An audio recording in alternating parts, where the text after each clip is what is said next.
Le jour J est arrivé. Le 29, la date trop attendue, enfin.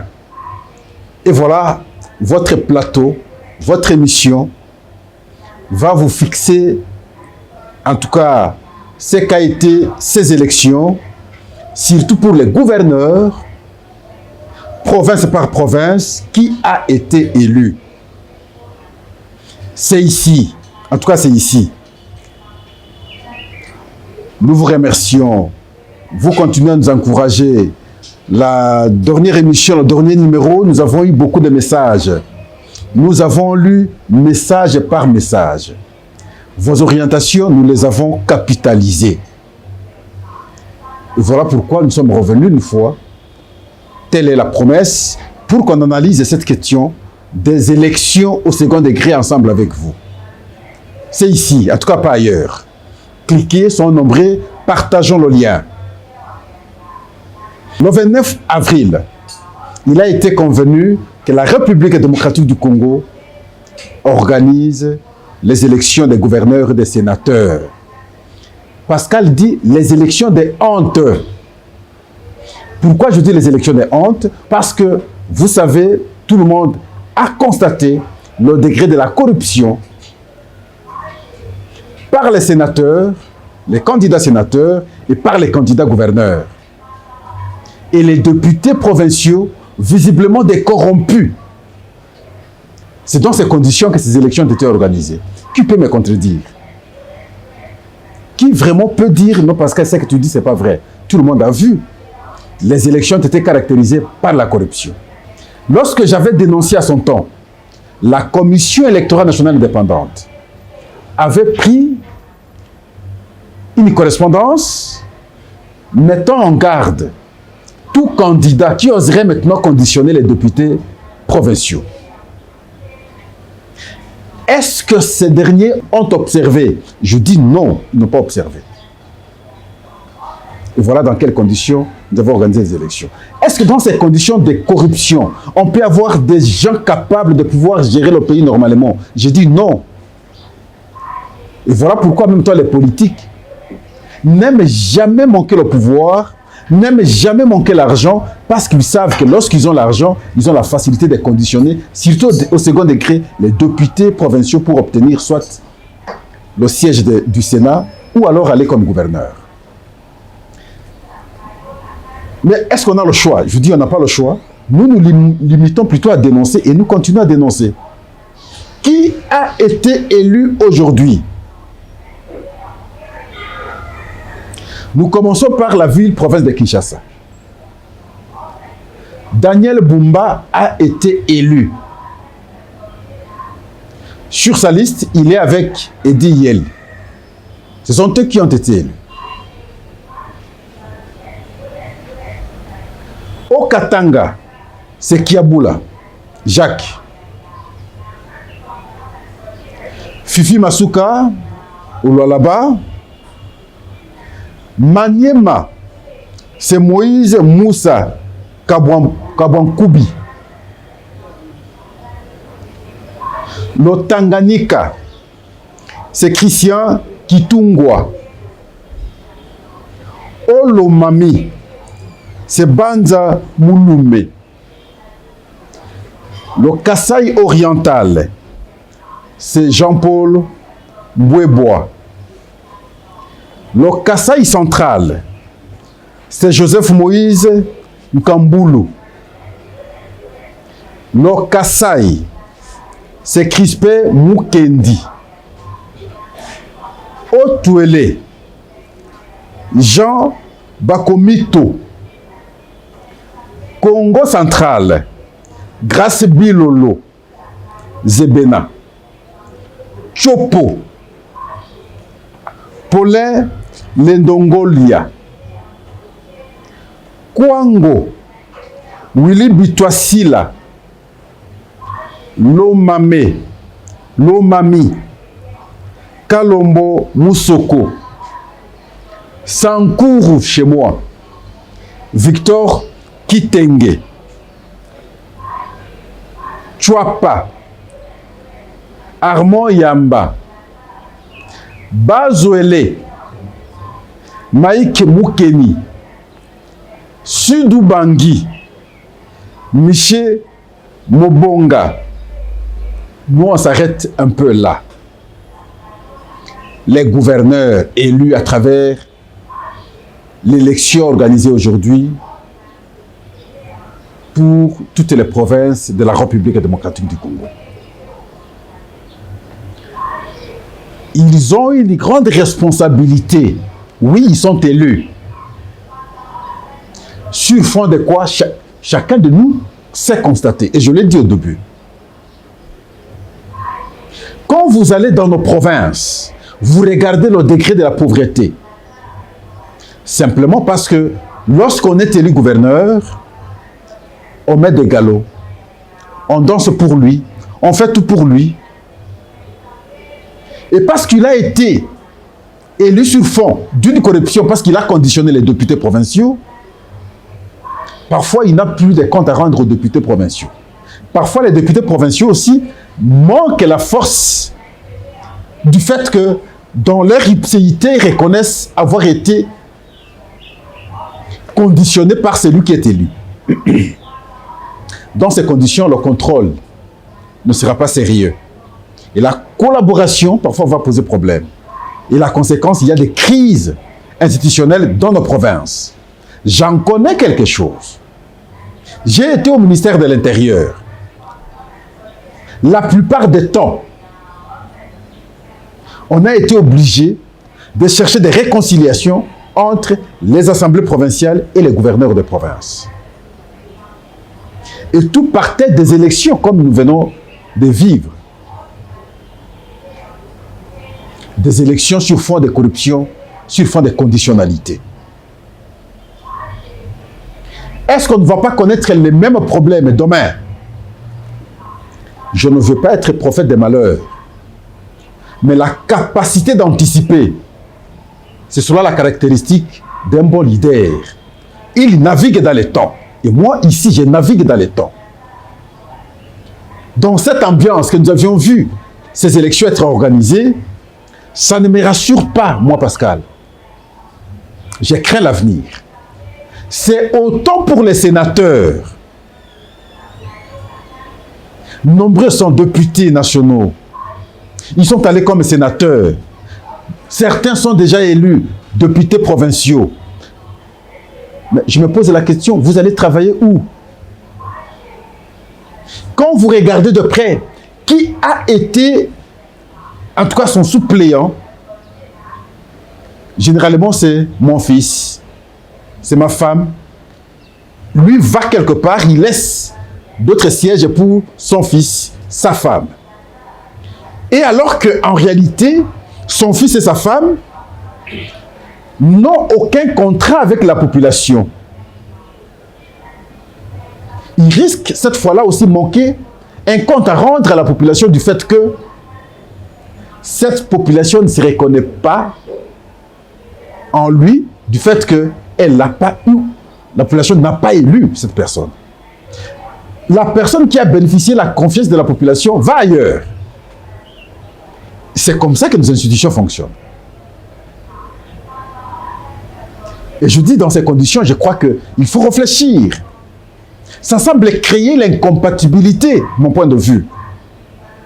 Une même personne ne peut pas être élue. Il est député national, député provincial, sénateur, gouverneur. Mais malheureusement, à quelle instance il faut proposer la loi? C'est à leur niveau, au niveau des députés. Mais ils oublient une chose. Et là, moi, je vois qu'Héraclite d'Éphèse, tout coule, tout passe. Vous êtes aujourd'hui député national. Ce n'est pas forcément qu'après 5 ans, vous y serez. Si aujourd'hui, vous posez les actes par complaisance du fait que vous êtes député national, mais il y aura un moment où vous ne serez pas député national. Vos actes-là vont se retourner contre vous. Voilà pourquoi, sachant que vous allez couler, vous allez passer, poser des actes qui soient pour l'intérêt de la communauté, pour l'intérêt du pays. Et donc, Pascal dit que les élections au second degré sont des élections des corrupteurs, et des corrompus. Dans ces conditions, demain, il sera difficile de demander aux corrupteurs et corrompus de combattre la corruption. Comment vous allez demander à une chambre qui s'est installée sur fond de la corruption, ici je vais parler du Sénat, et qu'une loi contre la corruption passe par cette chambre? Comment demander à un gouverneur élu sur fond de corruption, il est gouverneur, et pour qu'il combatte la corruption? Ça ne va pas bien se concevoir, je crois. Ça ne passera pas. Et nous allons tourner en rond pendant longtemps dans ces conditions. Mais au moins, une étape vient d'être franchie. Les élections sont organisées. Et maintenant, nous aurons les gouverneurs qui vont travailler. Nous revenons à Kinshasa. Nous insistons. Maintenant que M. Bumba est élu avec Edi Yel, je vous encourage, je vous salue mes frères. Le défi que vous voyez, l'état de la ville, allez-vous encore nous trouver d'autres arguments demain? Nous avons connu Kimbuta. La ville de Kinshasa n'a jamais eu la chance d'avoir un gouverneur sérieux. On a connu Kimbuta, tout ce qu'il savait, c'est bien danser. Et c'est un bon danseur. Moi, je l'appréciais beaucoup. À chaque fois, lorsqu'il posait ses pas. Surtout la musique de Nyokalongo. Il a eu tous les temps possibles. Dans quel état il a laissé la ville de Kinshasa, tout le monde le sait. Quelques temps après, l'autre malheur nous arrive. Pratiquement la même caractéristique des élections. Et c'est Ngobila qui sera élu. Après avoir fait ce qu'il avait fait à Yumbi, à Maïndombe. Et c'est celui qui sera élu. Élu gouverneur, regardez dans quel état il laisse la ville. Et maintenant, vous venez, Daniel, mon ami, vous êtes aujourd'hui gouverneur.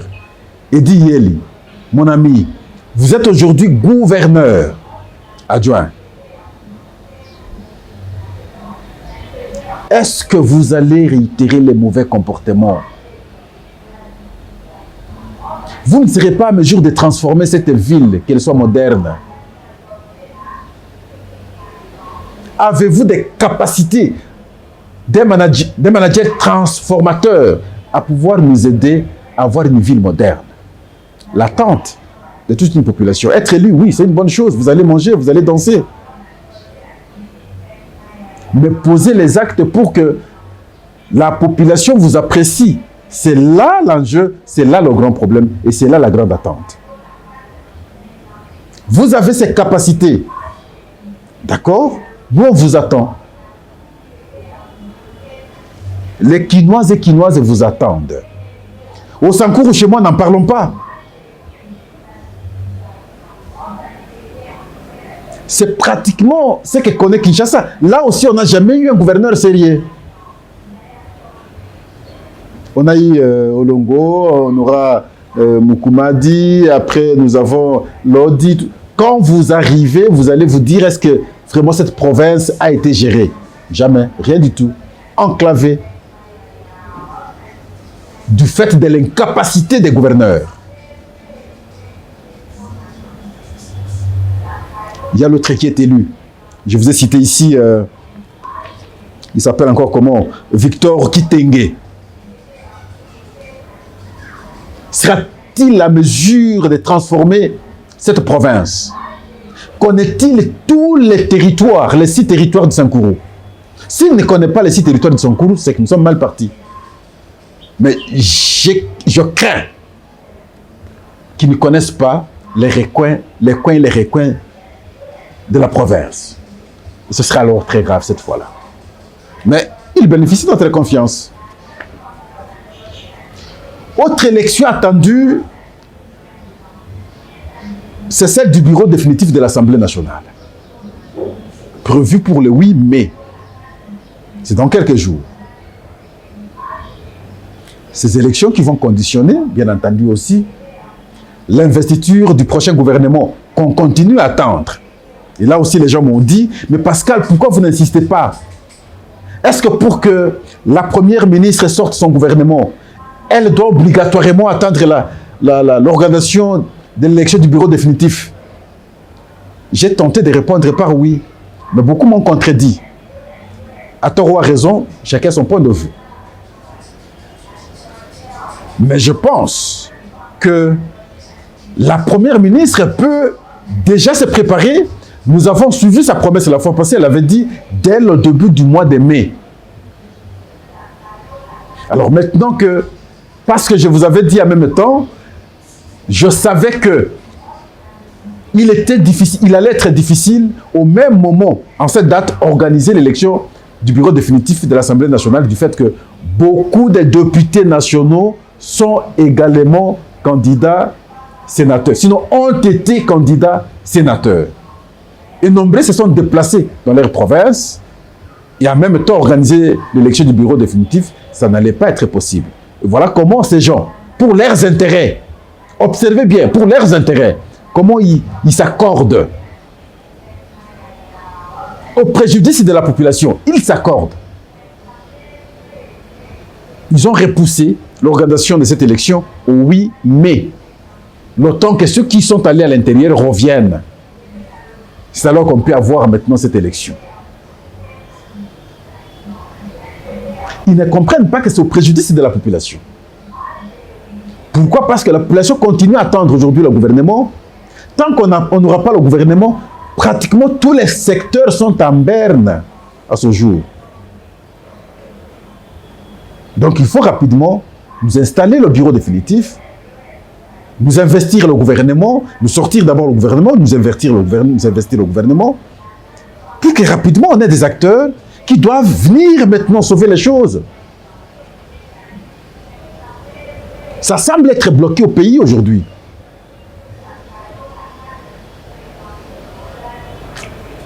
Nous attendons cela. Le chef de l'État s'est déplacé. Il a commencé par l'Allemagne, finalement Paris. Il va échanger avec les autorités françaises. Il avait été prévu qu'il s'adresse au Parlement français. Je pense que c'est l'occasion. C'est une occasion qui s'offre à nous de pouvoir dire les choses, dénoncer les choses et démontrer le mauvais comportement de la France contre la République démocratique du Congo, grand pays de la francophonie. Mais si on va rester trop protocolaire dans la diplomatie, sans délier normalement la langue, on aura mal fait. L'attitude que j'avais vue ici à Kinshasa, le chef de l'État affiché lorsqu'il était en face de son homologue français, Macron, je souhaite et je propose qu'il le fasse lorsqu'il sera question d'échanger avec les parlementaires français. Qu'il démontre la complicité de la France contre nous. Ce sera une très bonne occasion. Et on attend, sûrement nous allons suivre le message ou les échanges qui auront lieu entre le président de la République, Félix-Antoine Tshisekedi, et les parlementaires français. Lors de la prochaine émission, parce que nous avons fait des enquêtes de notre point de vue, nous estimons que des investigations fouillées sur la question de l'Apander. Est-ce qu'il y a eu détournement? Est-ce qu'il y a eu surfacturation? Le débat est engagé aujourd'hui. Tout le monde a suivi, en tout cas, la demande du procureur près la Cour de cassation, qui voudrait maintenant l'ouverture d'une enquête ou d'une instruction judiciaire. Mais cela ne pourrait pas empêcher à nous autres d'investiguer sur la question et avoir les éléments afin de vous informer. Et nous avons beaucoup d'éléments. Demain, nous allons revenir sur cette question. Parce qu'il ne faudrait pas que on spécule. Les gens ont beaucoup spéculé. Toujours le procureur, près la Cour de cassation. Je vous dis cette fois-là, il instruit l'autre procureur, près la Cour d'appel de Matete, de pouvoir ouvrir un dossier judiciaire contre le cardinal Ambongo. On constate que ces propos contre le pays, les propos soutenant d'ailleurs la thèse rwandaise sur le sol congolais, et le procureur a constaté que le cardinal en fait trop. D'où il faut qu'il explique pourquoi il adopte un tel comportement. Les gens vont dans tous les sens. D'autres disent, mais est-ce que le cardinal peut répondre à une quelconque invitation de la justice du fait qu'il est immunisé? Les gens vont dans tous les sens. Mais moi je dis, il reste humain, citoyen congolais. Ce n'est pas le fait qu'on soit cardinal que tout ce qu'on pose comme acte sont saints. Non, je ne crois pas. Moi, je l'ai connu parce qu'il fut mon évêque dans mon diocèse. Mais c'est inhumain. C'est un humain qui peut avoir des qualités, qui peut avoir des faiblesses, qui peut faillir un jour. Mais nous ne pouvons pas croire que parce qu'il y a ça, alors c'est que tout ce que les autorités, les gestionnaires du pays font, toujours mauvais. Non, mais moi je ne suis pas d'accord avec la démarche. J'aurais souhaité que un échange soit établi entre l'Église catholique à travers le cardinal et les dirigeants du pays, là aussi le président de la République. Lorsqu'il y a un cas qui, après le constat, l'Église constate à travers son cardinal que ça c'est pas bon, ça c'est bon, ainsi de suite, mais quoi de plus normal qu'entre les fils du pays échangent? Ce contact est visiblement rompu. Et il faut chercher à le recréer. Mais simplement, le propos tel qu'il a été tenu par le cardinal à son temps, sincèrement, si on est vrai Congolais, on ne peut pas l'encourager. Même s'il faut dire la vérité, même s'il faut forcer des arguments pour toujours présenter l'image négative de l'autre, je crois qu'on pouvait bien, en tout cas de mon point de vue, ne pas soutenir le Rwanda de cette manière. Démontrer que la République démocratique du Congo, notre pouvoir, soutient les FDLR. L'argument qu'a toujours prétexté le Rwanda pour justifier sa présence sur le sol congolais. Ça, je crois que tous nous pouvons dire, oui, le cardinal a mal dit. Mais le fait d'avoir mal dit, je crois, ça aurait dû permettre plutôt un échange entre fils du pays pour trouver solution à la question. En tout cas, nous vous disons merci. Demain, nous allons revenir encore en détail pour aborder d'autres questions. Je vous ai déjà promis, la question de l'Apander sera en tout cas scrutée demain. Aujourd'hui, nous nous arrêtons là. Vous avez suivi qui est élu gouverneur, dans quelles conditions ces élections ont été organisées. Mais nous souhaitons que prochainement, on n'ait pas des élections caractérisées par la corruption, comme nous avons constaté cette fois-ci. Mais je vais vous annoncer un cas qu'il y a eu d'autres qui ont désisté parce que simplement, ils ne pouvaient pas cautionner cette manière de faire les choses. Je ne veux pas citer Daniel Asselo. Il a écrit une lettre.